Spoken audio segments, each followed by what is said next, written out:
Yes. Hi, Hannah. Okay, so we're going to be reading The Answer Backers Cure. This is a picture on the front, and yes, so you already saw the props for this one, so it's going to be fun. All right. At 3 o'clock in the afternoon, Mrs. O'Toole put a peanut butter sandwich and a nice cool glass of milk on the kitchen table for her little girl when she came home from school. Pretty soon the front door slammed and in bounced Mary, her red braids switching like little ponytails. Her mother said, "How was school, darling?" Mary said as she gulped her milk and took a large bite of the sandwich. "Well, this afternoon, Miss Crabtree said Mary O'Toole will stay at recess and put the paint boxes away. And I said..." Mary took another gulp of the milk. "You're the teacher here, Miss Crabtree. Why don't you put away the paint boxes and let me go out to play?" Everybody in the whole room laughed but me, old Miss Crabtree, and she sent me into the cloakroom. Mary took another large bite and looked up at her mother expectantly to see if she would appreciate how smart she was. However, her mother said, "That was a very rude thing for you to do, Mary, and I'm ashamed of you. When you finish your sandwich and milk, you'd better go up to your room and stay until dinner. You can concentrate on how rude you were to nice Miss Crabtree." Mary pulled her mouth down at the corners, squinted up her pretty brown eyes and said, "Why should I?" She kept her mouth pulled down and blinked her eyes rapidly in a most disagreeable way. Mrs. O'Toole was dumbfounded. Never had her little Mary acted in this horrid way before. She said quietly, "You should go because I tell you to. Now scat." Mary walked slowly out of the kitchen, switching her skirt and her braids and managing to look impudent, even from the back. When she reached the top of the stairs, she called down to her mother, "I'm going because I want to, not because you tell me to," and dashed into her room and banged the door.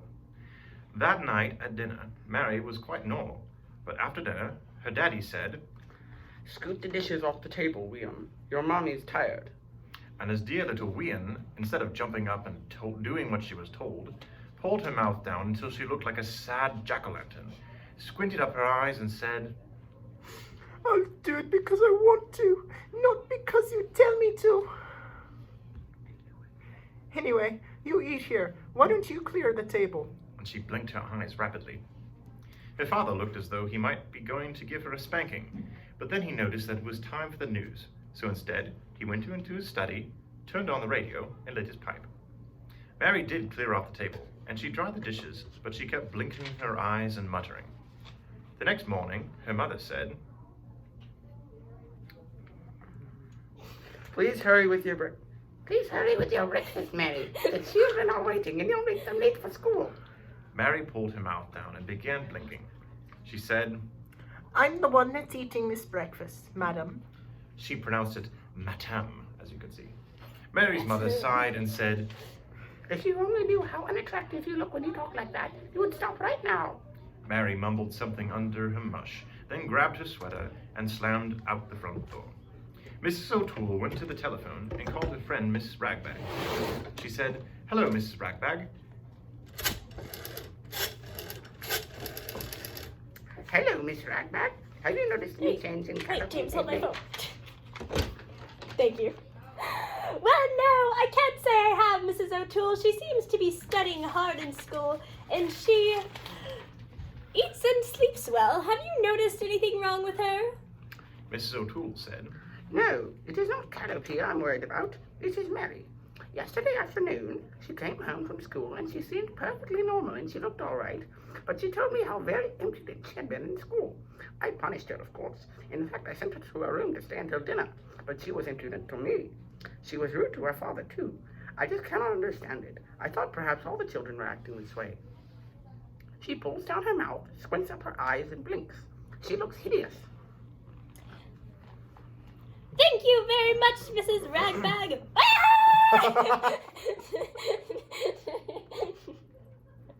Oh, I'm sorry, Mrs. O'Toole, because Mary has always been such a dear little girl. I don't know what to suggest. Why don't you call Mrs. Keystoop? You know what a problem her little Chucky is. She should have some ideas. "Thank you very much, Miss Ragbag. I'll call Miss Keystop right now." So she called Mrs. Keystop, but she wasn't at home, and the maid, Nora, answered the phone. Nora said, Sure, and Mrs. Keystop ain't at home, Mrs. O'Toole, but how's that dear little Mary, the one with the beautiful braids? Mrs. O'Toole said. Oh, Nora, that is just why I called. Mary has suddenly become so impudent. She answers back, and she pulls her mouth down and squints up her eyes and blinks. She started yesterday, and I was so upset. I called to ask Miss Keystop if she has ever had similar trouble with Chucky. Nora said. Sure, and there ain't any trouble she hasn't had with that Chucky. He's so rude and he talks back to himself, but I'm thinking you'd best call Mrs. Piggle. That little woman has forgotten more about children than we will ever know. She even taught Hubert Prentice to pick up his toys. Now there's a spoiled child. Oh, thank you so much, Nora. I should have put that Mrs. Pigglewiggle in the first place. I'll call her right now. Mrs. O'Toole called Mrs. Pigglewiggle and said, Oh, Miss Pigglewiggle, I'm so worried about my little girl, Mary. Mrs. Pigglewiggle said, Whoops. Oh dear. I know, Mary. Okay. I know Mary. She has such beautiful red hair and such lovely brown eyes. Well, she still has the hair anyway, but her eyes don't look pretty anymore. She squints them up, pulls down her mouth, and then blinks. She answers back and is impudent, isn't she? Yes, she is. But how did you know? I do hope that she hasn't been rude to you. Oh no, Mary is always very polite to me, but I can recognize the answer backer symptoms. When was she first impudent? Yesterday afternoon, right after school, she was rude to dear Miss Crabtree, her teacher, and when I sent her to her room, she made this hideous face and said, I'll do it because I want to, but not because you tell me to. Miss Pigglewiggle, she walks in such a way that her braids twitch, and even her back looks impudent. Don't worry so, Mrs. O'Toole. Some of the most charming children I know were once answer backers. Fortunately, Mary has only just begun, so she can be cured in no time at all. You drop by here after lunch, and I will give you Penelope Parrot to keep for a while. Mrs. Garrison has been using Penelope, but she has had her for a month now, and Gary should be cured by this time. Now, don't worry, Mrs. O'Toole. Penelope is a cure for even the most stubborn cases of answer backishness. Mrs. O'Toole hung up the phone, and she felt much better. Right after lunch, she went down to Mrs. Pigglewiggle's house and got Penelope. Penelope Parrot was a large, cross-looking green bird who blinked rapidly. Mrs. Pigglewiggle said as she handed the cage to Mrs. O'Toole, Fortunately for you, Penelope will only talk to children. During the walk home from Mrs. Pigglewiggle's house, Penelope was quiet, in a very cross, blinky-eyed sort of way. And when Mrs. O'Toole hung her cage in the kitchen, she hunched down and put her head under her wing. But when Mary came in from school, Penelope woke up and began preening her feathers. Mary was delighted with Penelope. She said, Oh, Mother, I've always wanted I've always wanted a parrot. Do you think she can talk? She hasn't said a word since I brought her home, but I was told that she speaks only to children. Where did you get her, Mother? Is she for me? May I have her in my room for my very own? I am keeping her for a friend of mine, but when you play in your room, you may hang her cage by the window. Mary brought her milk and cookies over by Penelope's cage and was very surprised when Penelope blinked and said rudely, Give me a bite, pig! Mary broke off a piece of the cookie and poked it through the bars of the cage. Penelope snatched it and said, Thanks, pig. Mary turned to her mother. She's certainly not very polite, is she? Perhaps she has been around rude people. After all, she is only a parrot and repeats what she hears. Penelope blinked her eyes and said, Oh yeah? Oh yeah? Oh yeah? Miss O'Toole looked a little shocked, but Mary laughed and said, May I bring the children in to see her, Mother? May I? Before Miss O'Toole could answer, Penelope began hopping up and down, blinking and yelling, Are you the boss around here? Say! Mary's mother said, I am the boss around here, Penelope, and if you are not more courteous, I will put a cloth over your cage. Penelope blinked and muttered. Mary bounced up and down excitedly. What will that do, Mother? What will that do to Penelope? Miss O'Toole said, If I put a cloth over her cage, she will think that it is night and go to sleep. I'll do it because I want to, but not because you tell me to! Penelope squawked. Mary was certainly surprised at that, because she thought that she had made up that brilliant remark. She didn't dare to look at her mother, so she put on her sweater and went out to find her playmates. Pretty soon she came back with 5 little friends, and they spent the afternoon standing around Penelope's cage and laughing at her rude remarks. This worried Mrs. O'Toole. If Mary thought Penelope was so amusing, then perhaps she would imitate her and become ruder than ever. So she called Mrs. Piggle. She said in a low voice so the children in the kitchen could not hear, Miss Piggle, I'm rather worried because although Penelope is very rude to the children, they don't mind at all. Mary thinks she is very funny and laughs at everything she says. Mrs. Piggle said. Just remember, Mrs. O'Toole, that is only the first day with Penelope. Let Mary be with her as much as she wishes. Keep Penelope's cage in the breakfast nook when Mary eats her lunch and breakfast, and in the dining room at night. Hang her cage in Mary's bedroom when she goes up there to play, and have Penelope sleep in Mary's room. I'm sure that you do not have to worry. Penelope has never failed me. All right, Miss Piggle, I'll do just as you say. Goodbye. Just before dinner, Mrs. O'Toole said to Mary,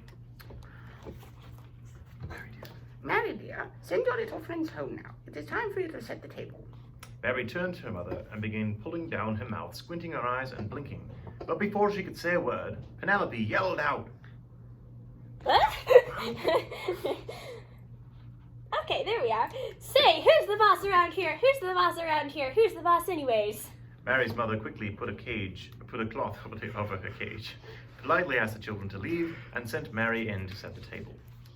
When Mr. O'Toole came from the office, she took the cover off again to show him the parrot, and then she hung Penelope in the dining room window.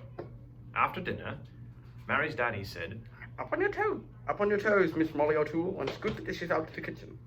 Mary pulled down her mouth, squinted up her eyes, blinked her eyes, but Penelope said, What am I, a servant? Work, work, work. What am I, a servant? Say, who's the boss around here? Mary's daddy laughed so hard the tears ran down his cheeks. But Mary stuck out her tongue at Penelope, who bounced around, yelling, Only snakes stick out their tongues. Only snakes stick out their tongues. Mary pulled in her tongue quickly and shut her lips together tight. My, but she thought Penelope was horrid. Mrs. O'Toole hung Penelope's cage in Mary's room, and Penelope squawked and made so much noise that Mary finally said, Oh, be quiet! and Penelope blinked and said, I'll do it because I want to, but not because you tell me to. I'll do it because I want to, but not because you tell me to. Mary flounced into bed and turned off the light. The next morning, Mary was very slow. She could not find one of her socks, and she couldn't button her dress, and finally her mother called. Mary, hurry, dear. Breakfast is waiting. Mary pulled down her mouth, squinted up her eyes, and said, Oh, hurry, hurry, hurry. Hurry yourself! Penelope had been preening her tail feathers, but when she heard Mary, she jerked her head up and said, Oh, hurry, hurry, hurry. Hurry yourself, slowpoke. Hurry yourself, slowpoke. Hurry, slowpoke. Hurry, slowpoke. Hurry, slowpoke. Hurry, hurry, hurry, hurry. Mary said crossly. Oh, be quiet, Penelope! So Penelope said, I'll do it because I want to, but not because you tell me to. Say, who's the boss around here? Oh yeah, oh yeah, oh yeah. Mary ran downstairs and sat down to breakfast, leaving Penelope still shouting. Ah! But Mrs. O'Toole ran upstairs and got Penelope and hung a cage by the kitchen window. When the children called for Mary and Mrs. O'Toole said, Hurry, dear. You will make your friends late for school. Mary pulled down her mouth, squinted up her eyes, and blinked. But before she could say a word, Penelope squawked, I'm the one who's eating this breakfast, madam. Hurry, hurry, hurry. That's all I hear. Hurry yourself, slowpoke. Mary was ashamed to look at her mother, so she rushed off without kissing her goodnight. Penelope yelled after her, Hurry, slowpoke. Bells ringing, bells ringing. When Mary came home from school that afternoon, she kissed her mother and said, Mother, I apologized to Miss Crabtree today, and she said that next week I may be monitor for the scissors.